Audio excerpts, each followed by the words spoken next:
Muito bem, vamos lá. Podcast novo recomendado pelo chat aqui, Podcast Apocalipse, ó. Papo Gospel. Tem que ser submissa pra ele não te bater. Quê?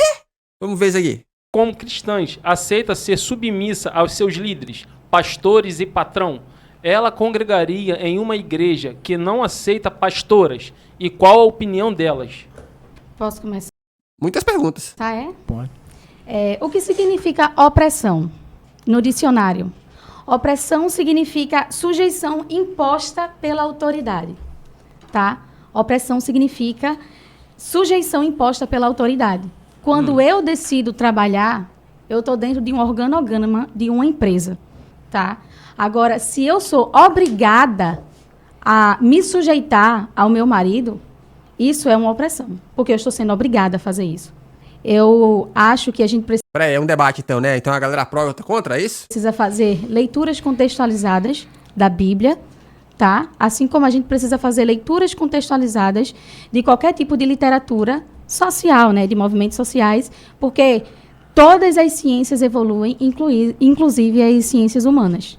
Show de bola. Deu uma boa resposta. Round 1.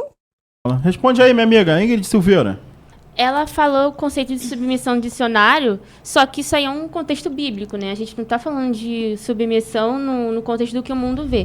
Então, você não pode pegar, por exemplo, o contexto de submissão que foi escrito no grego, né? Lá na Bíblia foi escrito no grego, no dicionário. Você tem que pegar o conceito no grego, que significa reconhecer a liderança de. Então, você ser submissa ao seu marido não é uma obrigação, não é uma imposição, contando que você também não obriga o seu marido a te amar como Cristo amou a igreja. Oxi. Quê? Então, ser submissa não é uma obrigação. Ser submissa, você faz isso por amor, porque você tá com um cara que sabe que te ama como Cristo amou a igreja. Então, assim, eu acho muito engraçado que as feministas ficam lá na internet militando e falando, Ih, atirou pro lado, viu? porque eu não tenho que ser submissa, porque eu não quero ser submissa, que isso é opressão, que não sei o quê. Tá bom, mas também não quero obrigar o teu marido, por exemplo, a te respeitar, a não te trair, a ser um homem que te ama. Então, assim, não obrigue, não quer fazer sua parte, então também não exija que ele faça dele.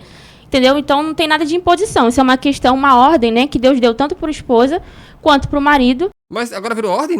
5 segundos atrás não era não ordem? Para que os dois possam viver em união no casamento e a parada ir para frente. Até porque o criador do casamento foi Deus. Eu tenho uma pergunta aqui honesta aqui pros meus amigos gospel. Eles adoram esse papo de Deus criou o casamento. Você tá me falando que Deus, na Bíblia, no Velho Testamento, na verdade, ele parou e falou assim, o negócio é o seguinte, junta aqui os dois, Adão, Eva, vamos lá, cadê os padrinhos? Cadê os padrinhos de vocês? Vai ser o quê? Vai ser as onças aqui, sei lá, que quer que seja. Vamos fazer aqui um casamento agora. Eu vos declaro marido e mulher. É isso que vocês estão dizendo? Porque eu acho que não foi não, hein? Show de bola. Isso aí. Eu posso responder sobre isso? Pode ficar à vontade. Não, porque, inclusive, ó, tá na Bíblia isso, tá? Deus simplesmente fez o homem e a mulher e falou assim, ó, vocês vão dar junto agora. Camarada Sam mandou R$5. Vai, Neymar. Vai, Neymar. Obrigado. Deus não criou esse cerimonial todo. Esse cerimonial é coisa das pessoas, pô. Então, eu não falei o que significava submissão, eu falei o que significava opressão, tá? Meteu um fuga ao tema. Algumas traduções da Bíblia utiliza, ao invés de submissão, utiliza sujeição. Todos nós sabemos disso, né? Sujeitai-vos aos outros. Então, a sujeição imposta pela força ou autoridade é o que significa opressão, tá? E eu não acho que eu sou obrigada a ser submissa ao meu marido para ele me respeitar. Eu discordo veementemente disso. Eu acho que eu não posso dizer que, para as pessoas, principalmente, eu acho que isso é extremamente danoso, né? A gente dizer que eu não posso cobrar que o meu marido me respeite e não me traia e não me bata porque eu não fui submissa a ele. Isso é muito problemático, principalmente para uma sociedade com uma quantidade absurda de mulheres que sofrem violência domésticas e também que sofrem feminicídio, infelizmente. Show de bola. Quer fazer uma pergunta, Ingrid? Show de bola. A respeito desse tema? Quer responder ela? Essa questão aí Tá com a canetinha fazendo tarefinha. da violência doméstica, ela falou que só mulheres, mas não é só mulheres que sofrem violência doméstica. A gente sabe que as mulheres também são as Quem? que mais praticam a violência contra crianças e idosos. Inclusive, esse livro aí de Bell Hooks fala sobre isso, né? Que você Como é? Você tá dizendo que as mulheres são as que batem mais faz contra crianças e idosos? Olha, eu tenho um dado estatístico pra te falar. tá aí com o livro. E, por exemplo, ela mesma falou que o feminismo não tem solução para isso, né? Inclusive, nem é falado, para falar a verdade. E quanto a isso, né? Eu também não acho que, por exemplo, você tenha que ser submisso ao seu marido para ele não te bater. Eu acho que isso aí é uma lei, né? Ninguém tem que bater em ninguém, ponto. Ora, agora as leis estão valendo? Então, assim, o que eu tô falando é o seguinte. Quando você não quer cumprir o seu papel, Que papel? tá tudo bem.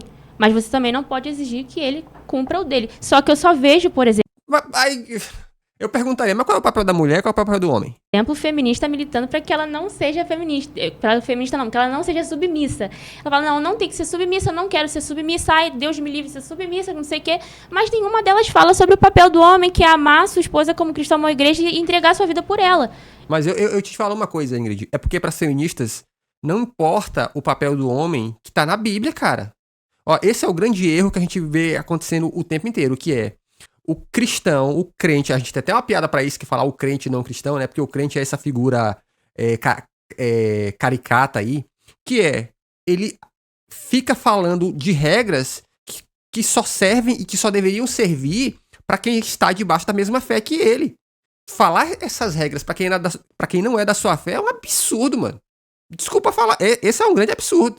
Eu não vejo feministas falando sobre isso. Por que não falam sobre isso, assim? Por que vocês não acham que é opressor, então, pro homem que ele ama a esposa como Cristo amou a igreja e tem que entregar a vida por ela? Por que isso não é opressor?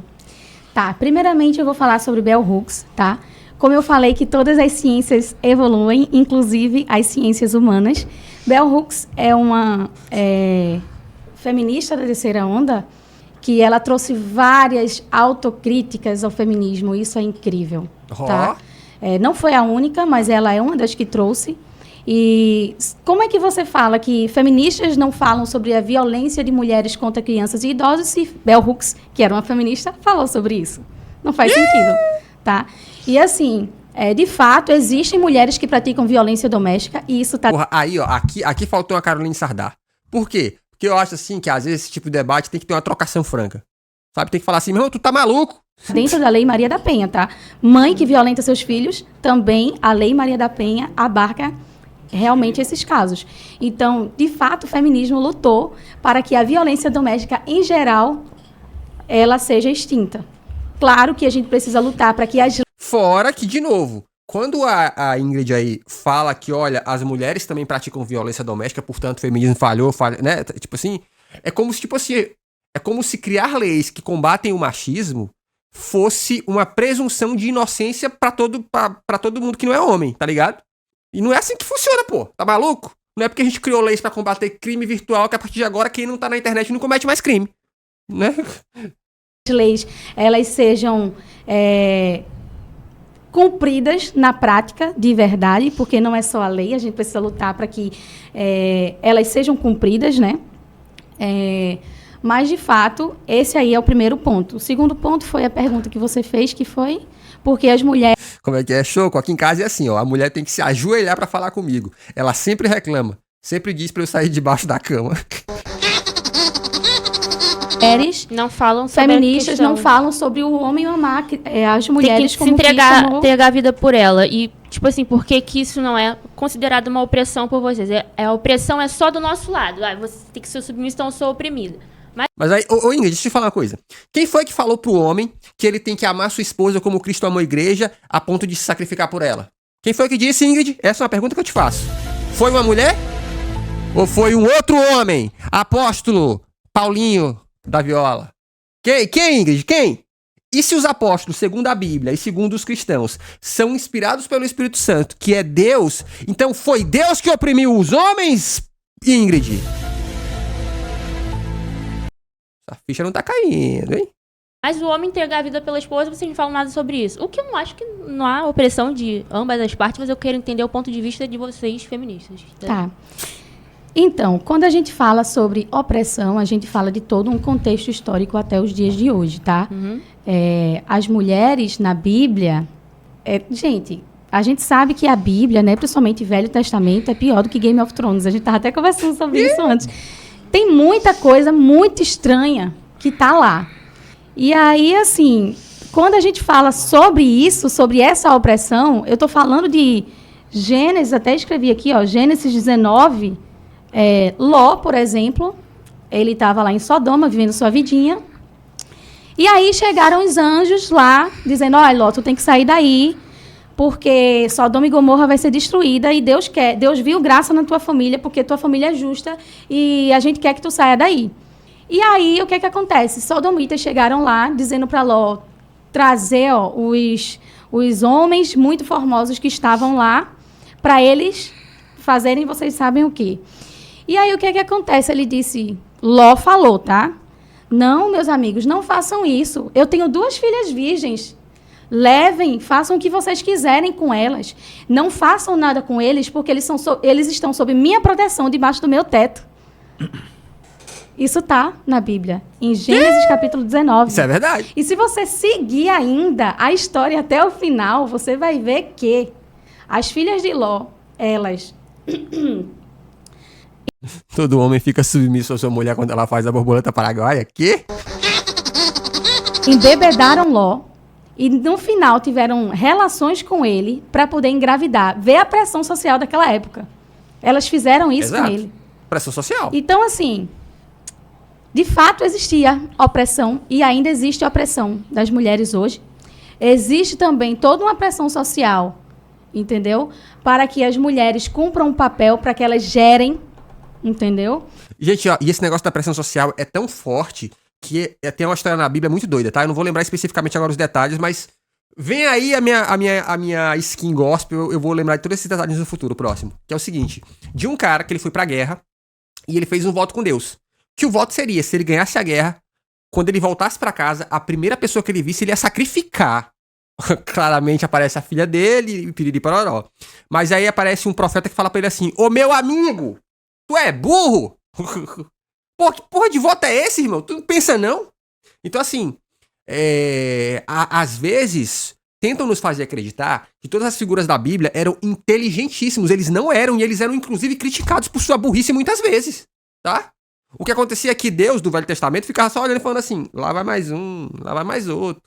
Mas os profetas, pessoas normais, sempre que tinha oportunidade, falavam assim, meu irmão, tu tá vacilando, tu é burro. E nós, nós somos a evolução disso. A gente não pode ser doido de olhar pra isso e ficar só, não consigo ver nada. A gente tem que criticar o que tá estranho, mano. Porque tem coisas estranhas. E eu acho que a gente precisa levar em consideração o contexto histórico da nossa sociedade.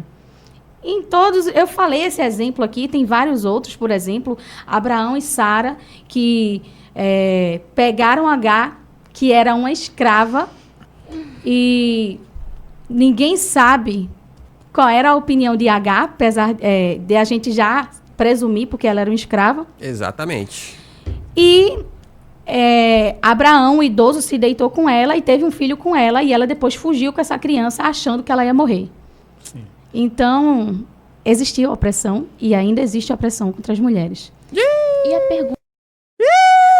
Aí, ficou meio louco, mas tá aí, ó. Mais uma vez, debates que a internet adora. Se inscreve no canal, porque aqui tem vídeo todo dia. E obrigado.